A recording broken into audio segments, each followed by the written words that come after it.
bulatnya bulat nanggung gitu. Jadi nanti mungkin dilihat deh. Coba lihat berikutnya juga.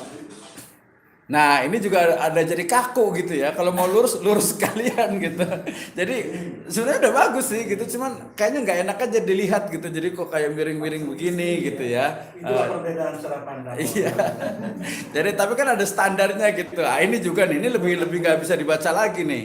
Ya lebih nggak bisa dibaca lagi, terlalu banyak. Ini biasanya Maksudnya panahnya kemana? Panahnya mau ke kanan atau ke atas gitu. enggak, bukan. Kalau panahnya enggak terlalu masalah sih, tapi ini copy paste dari Word biasanya. Hampir semua mahasiswa juga kayak gitu, ya. Jadi copy paste dari Word padahal di ini kan dia manfaatkan ya.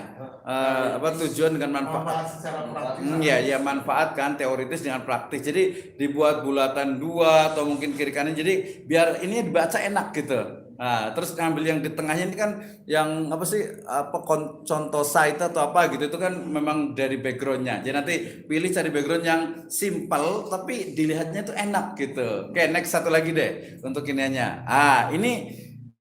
Ini juga agak di mata itu agak-agak kusam jadinya gitu ya, agak kusam kelihatannya. Ya, ya karena nggak enak aja gitu ya. Warnanya biru gitu, biasanya biru ya.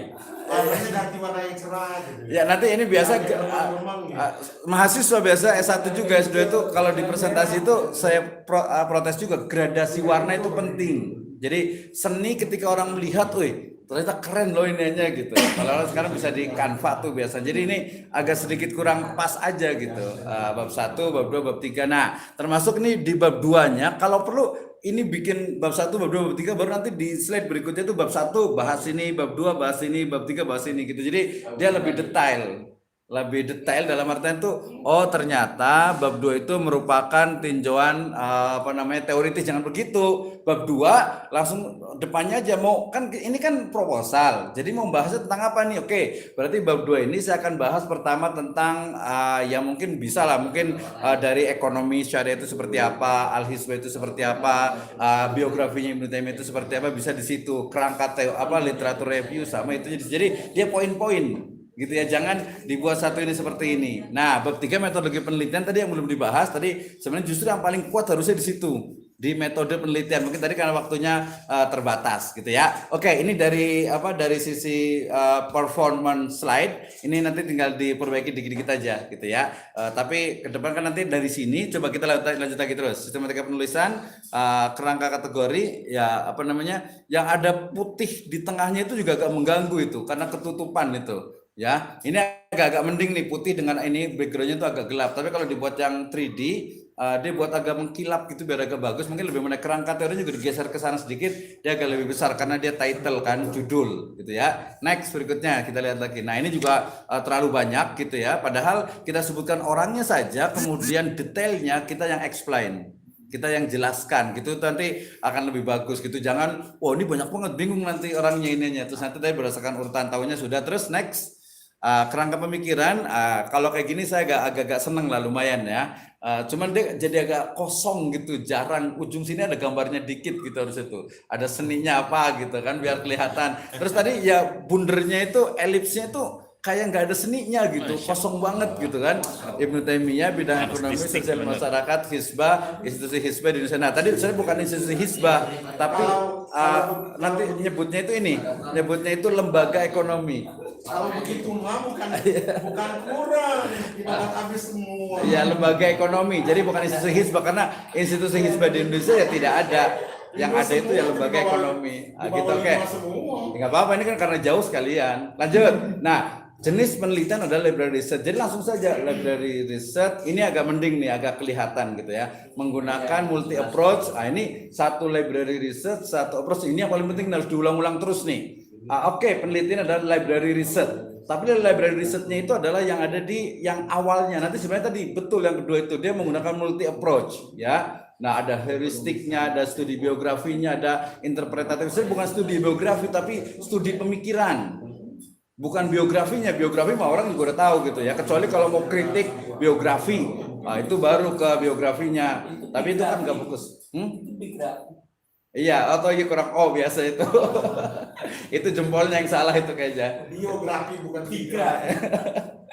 Ya, KV. Sumber data dan penelitian adalah primer, sekunder. Primer menggunakan kitab Al-Hisbah, kemudian ini nanti ada primernya, ada sekundernya kan belum tuh pengumpulan datanya mengimpun semua data bagi buku. Nah ini nanti lebih teknisnya. Sebenarnya nanti kalau namanya di proposal itu langsung ke teknis gitu ya. Jadi misalnya oke, library tadi sudah sebutkan, library dengan multi approach-nya itu apa saya tadi ada 3, kemudian sumber data penelitian. Oke, langsung aja di situ sumber data primer titik 2 apa saja. Misalnya Alkitab beberapa versi itu apakah cuma 1 atau 2 gitu ya. Kemudian yang kedua adalah sekunder. Sekundernya kan di sini belum disebutkan tuh ya. Sekundernya apa? Kitab sekundernya. Sekundernya tentang Hisbah juga. Aha. Tapi pertama dari tahqiq, kedua dari terjemah, ya, 3 dari syarah. Ya betul, itu salah satu nanti di sini udah disebutkan ya. Kalau itu ada. Ada ya, soalnya yang di sini enggak, yang di situ berarti yang enggak disebutkan ya. Oke, terus pengumpulan datanya menggunakan semua data baik dari buku cetak maupun elektronik yang terkait dengan riset. Nah ini dia terlalu ngambang. Jadi yang kita analisis itu kan sebenarnya 2. Pertama adalah pemikiran hisbahnya Ibnu Taimiyah, gitu kan ya. Berarti datanya diambil dari mana? Mengambil tulisan kata-kata pendapat dari kitab Al-Hisbah Al-Islamiyah, halaman, paragraf, mungkin ada bab atau apa itu disebutkan, ya. Sampai ada berapa halaman sih yang ngomongin tentang hisbah ini yang secara spesifik, itu data primernya, itu sekundernya baru tadi kitab-kitab syarah, itu yang pertama. Yang kedua ada data primer juga, yaitu tadi yang saya sebut dengan lembaga ekonomi di Indonesia, ya, lembaga ekonomi, atau kita sebut jangan institusi hisbah karena mereka bukan institusi hisbah, semisal atau yang kan tadi dengan relevansinya yang mirip, yang fungsinya sama gitu, atau lembaga di Indonesia yang merupakan relevansi dari yang ada di Indonesia apa saja. OJK. Ya, banyak sebenarnya, bisa OJK, bisa BI, bahkan sampai ke Bareskrim, ke Densus 88 juga mungkin gitu kali kan ya. Kalau ngomongnya tentang ekonomi gitu kan semuanya dia nggak jadi satu. Nah nanti yang saya bayangkan itu nanti Pak itu oke, ini pemikiran dari Ibnu Taimiyah tentang hisbah itu 1, 2, 3, 4, 5. Ternyata dari 5 ini jadi 50 di Indonesia. Nanti itu jadi bahan riset berikutnya gitu ya. Jadi bukan hanya satu. Oke, teknik analisis data penelitian ini beberapa tahapan: inventarisasi, reduksi, memberikan definisi, triangulasi, dan interpretasi. Sebenarnya kalau kajian pustakanya itu adalah dia lebih kepada inventarisasi itu kan collecting. Kemudian reduksi itu menghilangkan semua yang tidak ada, yang tidak perlu dibuang. Kemudian memberikan definisi, ini sebenarnya bukan memberikan definisi, tapi kan definisi itu sudah ada, masuk ke dalam menginterpretasikan. Jadi triangulasi itu sebenarnya dia kalau di kajian pustakanya dia nggak masuk triangulasi, karena triangulasi itu dia harus ada triangulasi. Kalau mau triangulasi harusnya itu sumber data primernya itu lebih dari 1. Ya misalnya ini cetakan Mesir, ini cetakan Saudi, ini cetakan Jordan misalnya. Itu di ini kan tuh dibandingkan, itu namanya triangulasi. Untuk ini bener nggak sih kata-katanya kurang alif, kurang ba atau apa, itu dia namanya triangulasi. Kalau di penelitian sebenarnya si Fulan ngomongnya A, si Alan ngomongnya B, Fulan B lagi ngomongnya kode C. Itu di triangulasi itu. Yang bener yang mana berarti? Dari buku bilangnya begini, dari ngomong bilangnya seperti ini, di kontrak bilangnya seperti ini. Itu namanya triangulasi. Mencari koordinat. Iya, mencari koordinat kali ya. Enggak, mencari sebuah kebenaran dengan cross check sampai triple check gitu ya. Misalnya nih, contoh sederhana dari Parung Panjang dari sini ke dari Parung Panjang ke sini berapa jam sih? Pak Hasan bilang 1,5 jam. Bu Nur Hasanah bilang 1,4 jam. Pak ini bilang 1 jam. Yang bener yang mana berarti? Gitu kan ya, yang bener yang mana? Mungkin semuanya tuh bener. Yang ini naik sepeda, ini naik motor, naik mobil, ini naik mungkin hanya 15 menit naik helikopter. Jadi berbeda. Jadi yang itu berarti maksudnya yang sumber primer. Iya, betul sumber primer.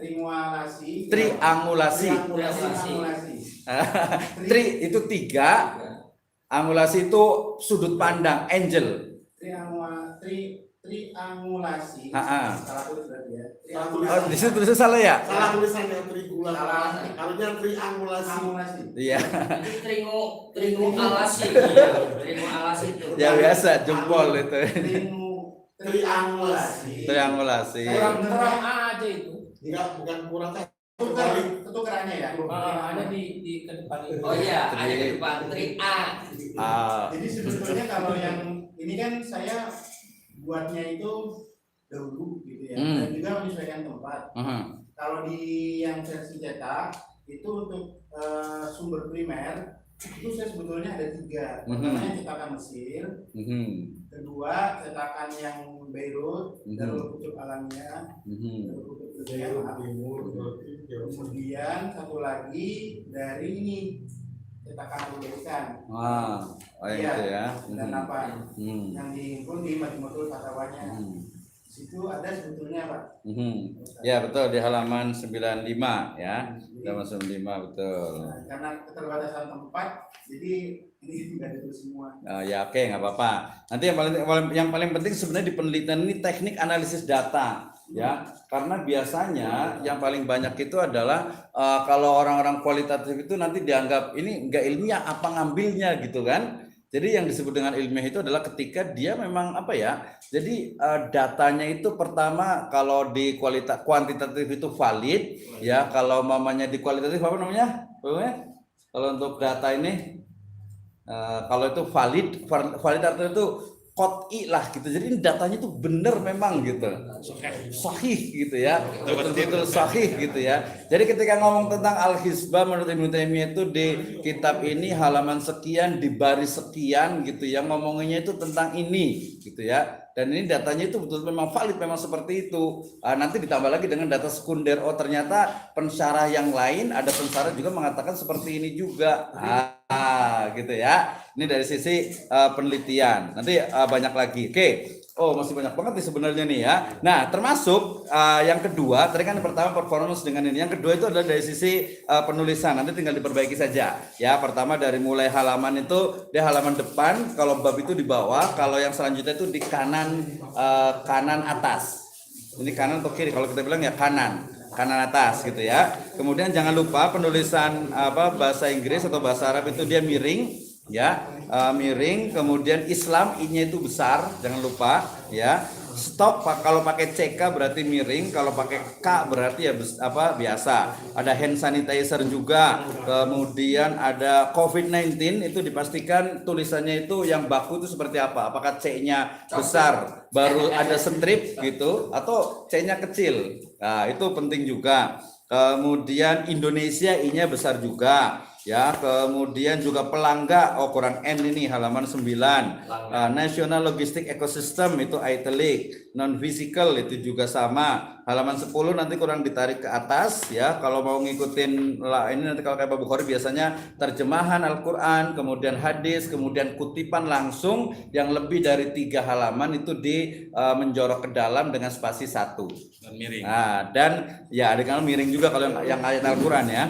Ayat Al-Qur'an itu miring. Oke, itu dari sisi penulisannya bahasa Arabnya tadi ada beberapa yang di halaman 20 itu sebenarnya udah bagus tuh karena biasa ngetik sendiri. Tapi kalau yang Al-Qur'an tuh pakai hadis website jadi tinggal copy paste, jangan JPEG. Ya jangan formatnya jangan gambar. Diketik aja itu gampang kayak di halaman 22 ini. Kemudian di sini ada the system by which the production, distribution dan seterusnya itu pakai bahasa Inggris. Wih, banyak sekali nanti hampir semua diperbaiki seperti itu. Sebagian udah saya coret-coret. Ini ya misalnya halaman 69 itu dia mungkin karena bahasa Arab sih jadi tinggal di copy lah. Mungkin kalau perkataan yang sifatnya panjang itu nggak apa-apa lah JPEG. Tapi kalau ayat Al-Qur'an atau hadis sebaiknya jangan pakai JPEG. JPEG itu gambar. Gitu ya, jangan pakai gambar. Walaupun Arab tapi gambar gitu. Paham ya? Misal kayak gini, ini kan gambar nih. JPEG nih, ini kalau ini karena mungkin karena ucapan orang ya mungkin ngetiknya lama ya nggak usah nggak apa-apa. Tapi kalau ngetik sendiri juga insya Allah dapat pahala setiap hurufnya. Apalagi tulis. Iya diketik, ditulis maksudnya gitu ya. Karena itu akan lebih apal gitu ya. Ya, oke. Kemudian yang paling penting di kontennya ini justru ini halamannya tuh panjang. Pertama data harus diupdate. Ini kan tahun 2021, jadi misalnya di halaman pertama nih, ini Februari 2022. Kalau bisa yang terakhir aja setelah Lebaran, COVID-nya itu korbannya itu ada berapa, gitu ya. Biasanya per semester sih, semester akhir, gitu ya. Jadi ini kan Februari gitu ya. Jadi agak sayang gitu. Kemudian ini diawali ngomongin tentang COVID, baru ke pengangguran, kemiskinan, kemudian dari kemiskinan itu masuk ke langsung ke Ibnu Taimiyah. Nah, justru kalau menurut saya itu belum dapat nih. Feel-nya itu belum dapat. Masalahnya itu belum dapat. Gitu kan. Kalau yang saya bayangkan kalau ngomongin tentang hizbah itu seharusnya yang paling banyak itu adalah misalnya cybercrime atau mungkin yang kenaikan inflasi itu belum ada malah tuh. Kenaikan harga karena hizbah itu saya lihat lebih ke pengawasan pasar dengan lembaga amar ma'ruf nahi munkar. Justru yang paling banyak itu misalnya ya cybercrime. Kalau perlu pasti pas. Kenapa ada muncul gerakan pasti pas gitu ya di mana? Pertamini di pom bensin. Yang paling penting justru kalau bisa di sini belum ada sama sekali namanya lembaga catat metrologi. Lembaga metrologi. Ya bukan Metro Mini. Ya itu lembaga metrologi. Jadi lembaga metrologi itu lembaga yang khusus menangani meteran dan ukuran. Meteorologi sama meteorologi. Oh iya, kalau meteorologi meteor, kalau metro meter.